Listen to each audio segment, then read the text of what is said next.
Halo, Assalamualaikum teman-teman dimanapun kalian berada.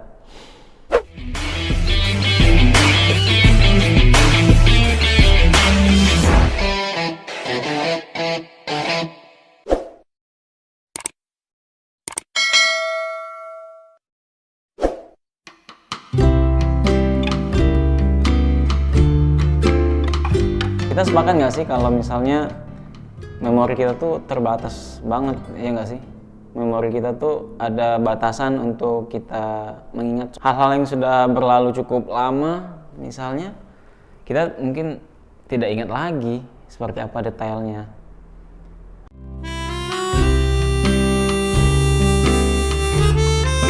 Harddisk kita terbatas, harddisk yang ada dalam otak kita terbatas untuk suatu hal tersebut. Mau tidak mau itu memang harus kita akui.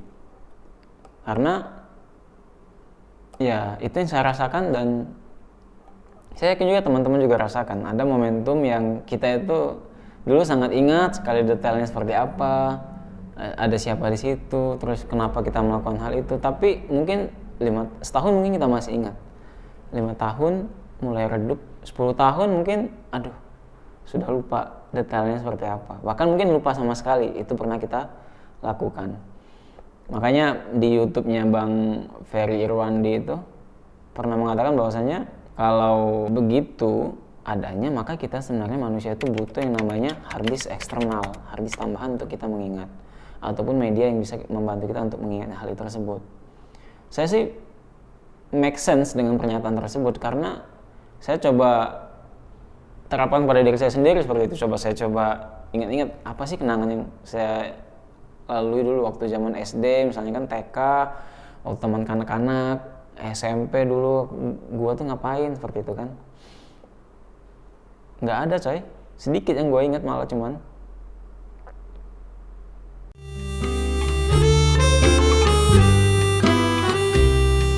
Nah makanya di video ini saya ingin coba mengurai satu persatu kenangan apa saja yang pernah saya lakukan dan bisa saya ingat. Nanti ketika saya lupa, saya bisa nonton video ini.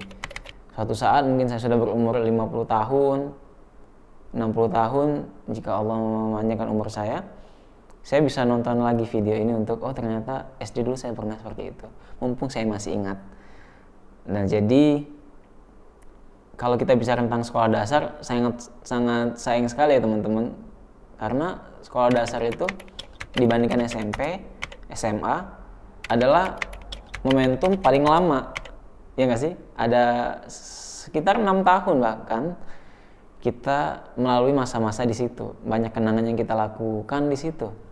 Tapi untuk saya dan sebagian generasi milenial yang satu angkatan dengan saya, tidak banyak hal yang bisa kami ingat dan kami abadikan.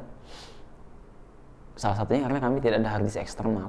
Kami masih belum mendapatkan era informasi, era teknologi seperti saat ini. Ketika saya mengingat kenangan SD saya, yang saya ingat adalah sangat sedikit, terbatas. Contoh misalnya saya pernah ditimpuk batu dan pecah kepala saya waktu kelas 3 SD. Kalau diingat-ingat cukup memalukan. Karena itu bukan karena berkelahi atau berantem gitu kan seru kan kalau berantem berkelahi, ada cerita yang buat diceritain. Saya menjadi korban aja coy. Saya jadi korban karena saya duduk di samping teman saya yang cukup nakal, dia banyak punya musuh. Jadi suatu ketika masih proses belajar mengajar, duduk saya di dekat pintu, ada yang lempar batu, dan lempar batu itu ingin melempar ke teman saya yang sebelah itu, tapi kena saya. Itu yang saya ingat. Kelas 3, kelas 4 SD. Ya, tidak terlalu detail, tapi setidaknya bisa jadi sebuah cerita untuk saya di hari tua nanti. Atau ketika saya ikut lomba pensi, kelas 5 SD dulu ada lomba pensi. Jadi setiap siswa itu disuruh untuk menampilkan pentas seni masing-masing kelasnya. Saya ingat saya naik di pundak teman saya yang gendut sekali, kalau nggak salah orang Bali itu. Dan kami tarik kecak. Lucu sih kalau diingat-ingat. Saya saat itu kan kurus kecil, sedangkan teman saya itu gendut besar. Jadi ya saya yang jadi cocok gitu katanya untuk diangkut di atas pundaknya untuk jadi aktor penari kecak seperti itu. Selebihnya hal-hal yang secara umum yang saya ingat. Ke kantin, beli es, libur sekolah, main kelereng, atau kemudian masuk sekolah lagi, main kelereng di sekolah. Ada beberapa preman-preman di situ, preman-preman SD masih kecil. Terus harga es teh saat itu cuma 100 perak kalau nggak salah. Dan ada harga PMP, harga otak-otak, itu enak semua itu makanan kecil dulu. Berjalan dari sekolah ke rumah itu tidak naik kendaraan, jalan kaki bareng teman-teman. Jadi kalau misalnya lonceng 3 kali pulang semua keluar dari sekolah. Hanya itu coy yang saya ingat. Dan oh iya, ada lagi guru yang saya ingat. Ada Ibu Sugiem namanya. Beliau guru wali kelas saya, kelas 6 SD dulu waktu mau tamat. Dan beliau suka ngomong, ada salah satu teman di SD di kelas saya itu yang agak lincah seperti itu, sehingga dia menunjukin dengan pecicilan. Itu yang saya ingat. Apalagi? Oh iya, saya pernah ngasih kado sejadah ke guru saya itu ketika mau perpisahan kelas 6 SD.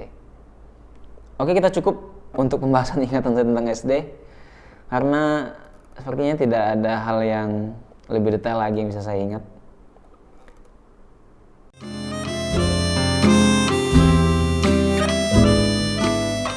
Ya karena tadi teman-teman, kita tidak punya media untuk membantu kita mengingat hal itu.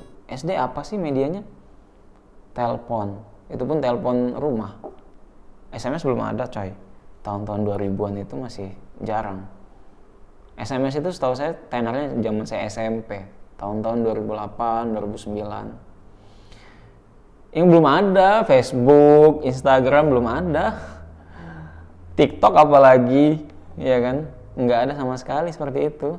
Maka media untuk kita, membantu kita untuk mengingat hal itu sangat sedikit sekali, dan saya agak iri sebenarnya sama generasi-generasi Z yang saat ini sudah bisa megang HP di umurnya yang masih kecil, mungkin 5 tahun, 6 tahun seperti itu. Atau kemudian ada banyak sekali Instagram yang mengatasnamakan dia seorang bayi kecil masih sudah punya Instagram, dipoto emaknya seperti itu kan.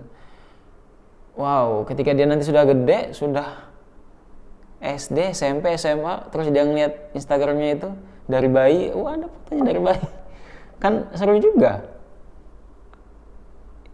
Ya, di situ sih saya agak irinya dengan generasi Z. Dia bisa mengingat kenangannya mulai dari mungkin dia umur 0 tahun sampai dengan hari ini umurnya dengan sangat mudah dibantu oleh media-media seperti Facebook, Instagram, foto, ataupun media-media yang lain. Yang itu tidak ada di zaman generasi saya, generasi milenial. Tenar Instagram, tenar Facebook kan tahun-tahun 2010 seperti itu kan. 2010 itu kita sudah SMA coy. Jadi kenangan kalau misalnya mau jujur-jujuran ya yang bisa dibantu ya mungkin dari SMA. Dan itu kalah sebenarnya dengan kenangan SD yang itu 6 tahun, bayangkan. 6 tahun kalian berada di sebuah lingkungan yang sama, di situ kalian bermain, di situ kalian belajar. Tapi sayangnya tidak ada kenangan yang bisa saya ingat dengan secara detail ataupun bisa saya tampilkan di sebuah media seperti itu. Bisa saya tampilkan dalam sebuah video ini gitu kan. Kan enak tuh. Oh ini gaya saya waktu SD tuh kayak gini gitu. Jalan saya waktu SD tuh kayak gini, enak. Satu-satunya kenangan yang bisa saya sajikan adalah foto TK saya, foto SD saya, dan itu foto di rapor, bukan foto gaya di studio atau foto hunting sama orang tua. Nggak ada. Makanya pesan saya untuk generasi Z saat ini yang sudah sangat canggih teknologinya. Kalian di umur 5 tahun sudah megang HP, di umur 10 tahun kalian sudah mungkin megang kamera, bisa beli. Bahkan mungkin kalian sudah punya Instagram di umur kalian 0 tahun.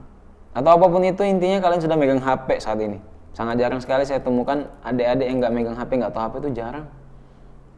Maka pesan saya adalah abadikan kenangan kalian. Abadikan setiap hari kalian yang menurut kalian itu berharga. Karena suatu saat mungkin kalian akan lupa dengan kenangan itu karena memori kita terbatas.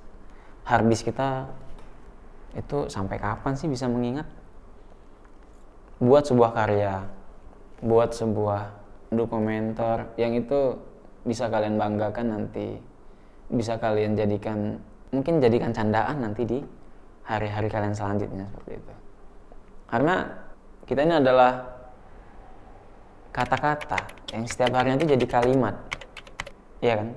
Lalu kalimat itu menjadi sebuah paragraf bersusun, lalu paragraf itu menjadi sebuah cerita, jadilah ia sebuah buku dalam satu kesatuan yang utuh, dan jadilah ia sebuah cerita, sebuah novel. Lalu nanti kelak ketika kita sudah tiada, itu semua akan menjadi yang namanya kenangan. Itu saja sih.